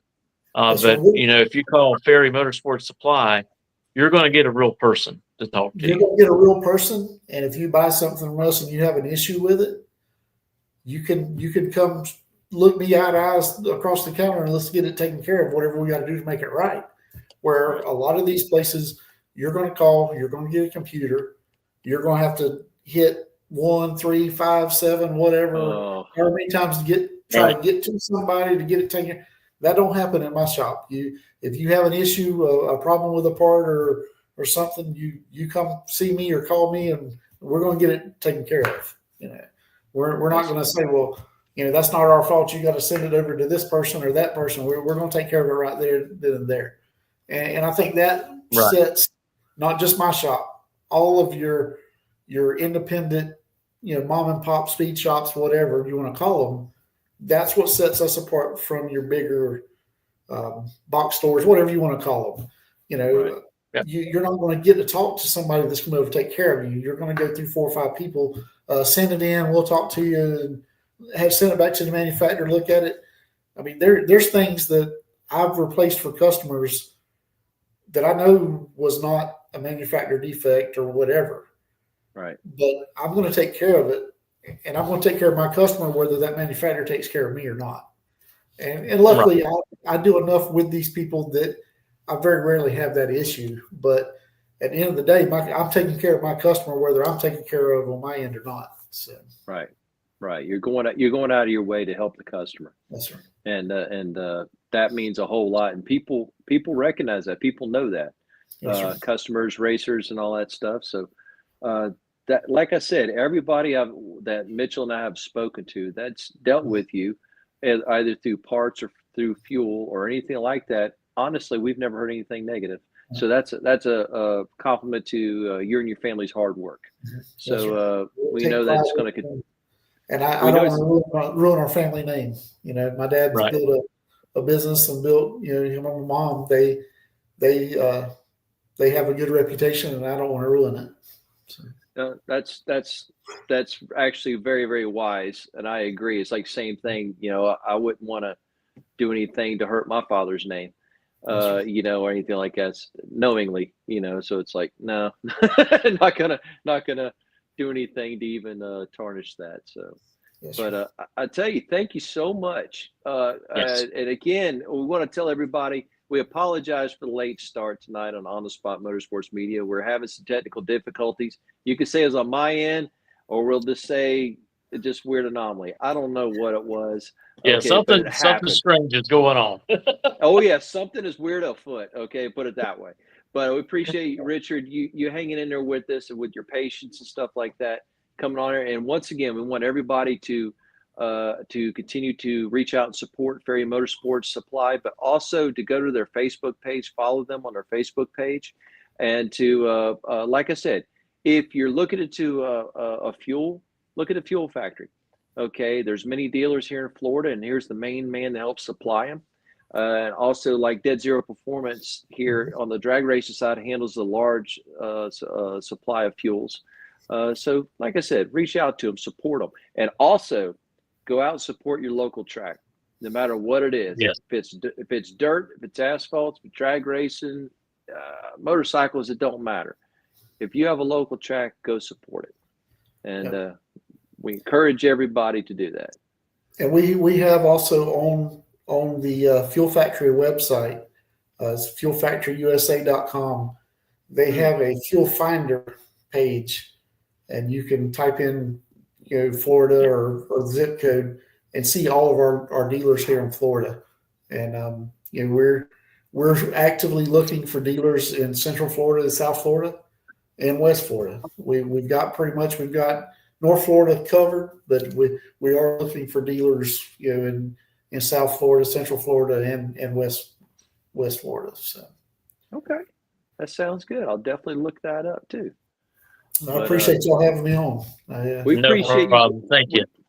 We appreciate you coming on, Richard, and we wish you and your family nothing but the best. And Well, just I let us appreciate know if there's anything that we can do here on On the Spot Motorsports Media to help y'all out.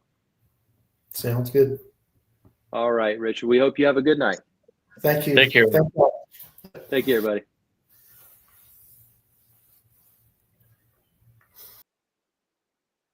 And there goes Richard. I tell you what a great show. Something that we don't talk a whole lot about on here is, dirt track racing. We are kind of more geared to drag racing, but what a great conversation tonight with Richard Ferry, talking about his family's history of racing, their business, and everything that they do. Now they have stepped over into the dark zone. I call it drag racing, and starting to supply parts and, fuel and, things that we need to keep our cars running and running efficiently. The one really good thing I liked about him talking about was like the E85 with Fuel Factory, is that the fact that, it gets tested. If you go get it out of the pump at the gas station, you're not going to get pure E85 out of there. More than likely, it's gonna have some numbers dropped there, Right. so you're not going to get the full effect. So, like I said, you go to the track, you buy it from this gas station, and next week you buy it from another gas station to go out there. Your car may falter a little bit, not run close to the same ETs if you're drag racing, or your lap times. So that was a very good, important message that he put out there about that, and it keeps you from thinking something's wrong with your motor when it's not. It's the fuel. I've seen that for years. People take the little testers and they go around from pump to pump and see what the supposed E85, and I've seen people test it as low as E75, and then it'd be as accurate as 84. Now, if you're just doing general racing or hustling on the street or whatever like that, or a nitrous kit or something like that, you'll probably be okay. But in the bracket racing side, consistency is where it would really come in. Especially if you just narrowed your setup to like Greg and Tim Pafford and people like that, Right. Have their setup very refined, so you can tell little changes, little variances. Whereas getting a consistent fuel that takes one variable out of the equation, and you can work on the rest of anything you need to on a consistency. So it was good to hear that. It was good to hear that they tested. They tested by a third party, which I never knew. Third party. That's awesome. That's a really great good quality control. Great quality control by a company, and that goes to tell you they care about their customers and want to make sure that their customers get what they are buying. Right. Completely agree 100%. And like I said, I'm going to go out there to Ferry's shop. I haven't been out there. I've never been out there. My father's been out there before, but I've never been out there. So I want to go out there and take a look around and see, and especially when he gets his machine shop, gets more in his machine shop. I definitely have some projects that could use some machining right now. And, we're trying to speaking of that, we're trying to get a couple people lined up to come on the show. One of them has a machine shop also here in the state of Florida. I'm not going to mention names because we don't have them yet. Right. And so they're another person I would look into, or I'm going to, for other projects. But yeah, everybody, look, want to tell everybody again, thank you for hanging in with us tonight, and apologize for the late start. It was completely uncontrollable. We were all in the same spot at the same time, but the moons were not aligned. Just no matter what we tried, or I tried, I should say. I'm still blaming Mitchell. I don't know how, but I'm still blaming Mitchell on the whole deal. So all of very us, weird situation. All of us are on our phones, and Mitchell's controlling the show by his laptop. Now, his laptop might be possessed in some cases, or our phones might be a little bit, but it is what it is. But I want to tell everybody, thank you for your continued support. The Facebook page, On the Spot Motorsports Media, is continuing to grow. Same thing with the YouTube channel. Thank you to you. It is starting to grow more. We appreciate that. And we ask you that if you haven't subscribed to the YouTube channel, that you do, because all the algorithm and stuff just in time helps us. We're gradually building this. And also the Instagram page is growing, and also the Spotify page is growing. Slowly but surely. We have some other people lined up coming up in the next couple weeks. We have Sega and Rocky from the Southeast Gassers Association coming on. We have Stock Eliminator, Rocky Platt, correct. We have Stock Eliminator racer Bob Bender coming on from the north. I think he's from Maryland. Got a 69 Impala stocker. Great, wonderful man with a great story. Okay, who recently did the Western Tour. He started out the year at Gator Nationals, then he went to Bella Rose, run the Cajun Nationals, then he went to Pomona, ran the Winter Nationals, ran the national event in Phoenix, and I think something else. So he did a tour like that before heading home to Maryland. So we get an opportunity next month to talk to him. And there was somebody else. Totally escapes me right now. Oh yeah. We got Brock from Beach Bend Raceway Park. Brock coming on. He and his family own and operate the track. And anybody's ever been to Beach Bend Raceway Park, they are a happening place in Kentucky, Bowling Green, Kentucky. That place is hopping with racing. And matter of fact, going back up there in August for the Tri-5, Lord willing. So that's going to be another event that On the Spot Motorsports Media will be at. And then, after that, on the 19th of June, looks like we're going to have Taylor Kitchen joining us. And yes, it's dropping back into circle track racing a little bit. I got to meet her while I was at ZMAX, and they have a page and podcast called Above the Yellow Line. It's very fitting for circle track racing, and they got a little dose of what Nitro is like. So it's going to be really fun to have them on, or have her on to talk about that experience of going to ZMAX for the 4 wides. And I think they have the plan of coming back there for the fall race, which will be part of the countdown to the championship. I think they really enjoyed it. So it might be a little bit of a new avenue for them to get some people who drag race on their show. But really looking forward to that. Right now, we do not have anybody for the 22nd, but I am working on that right now. But if not, we'll just take a week off and let me and Robert catch our breath. And of course, we have the at the end of the month, the 30th and the 1st of June, we will be at the Gainesville Raceway for the Scorpion Racing ET Series. So we'll be live streaming that on that Saturday and Sunday. And of course, don't forget about this weekend is the Route 66 Nationals that's going on. And go ahead and let you know, if you're planning on watching Pro Stock will not be competing this year in Chicago. So it would only be the Funny Cars Top Fuel Pro Stock Bike, and they're going to have the Nitro Harleys that will be racing. I like the fact of adding the Nitro Harley. I like that. But I just not having pro stock. That's just I'll keep my mouth shut. It just doesn't sound right. That just doesn't sound right at all. Yeah, But so we'll see. it's a little weird not having them up there racing because they raced there last year. So Right. a lot of people was thinking that they were going to be returning up there, but that is not going to happen. Yeah, that's not the case this year. Well, we'll just adapt and overcome. Yep. So Just like we did tonight. Yep, exactly, and appreciate everybody hanging in there. And Corky, appreciate your encouragement, man. I really do, buddy. Really, I mean, he's come to us on the side and given suggestions and stuff, and it's appreciated. Definitely.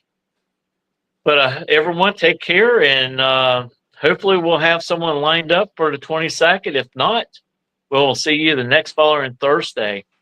So until then, everyone take care. And yeah, you can see my hand tonight. Usually you can't. But it's all done by smoke and mirrors. yeah, I'm not a hand model by no means. No, you're not. But what is? So anyway, from all of us at On the Spot Motorsports Media to you, we wish all of y'all a good night.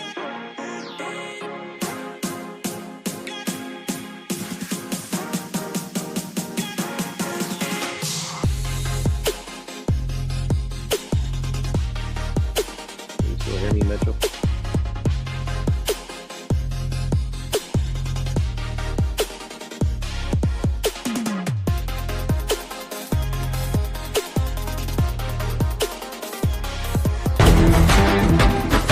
Reliability to drive thousands of miles. Confidence for those who fly high. Redline oil products give you the power to crush the competition. And a track record of being the best. Redline oil products. You push it to the limit, we'll protect it. Ready to take your engine to the next level? Scorpion Racing Products delivers precision-engineered, high-performance rocker arms that dominate the track. 100% CNC machined in the USA with aerospace-grade aluminum for unmatched strength and durability. Our rocker arms handle extreme conditions with multiple ratios available to fit your needs. Backed by our exclusive lifetime warranty. When performance matters, choose Scorpion Racing Products. Proven, reliable, unstoppable.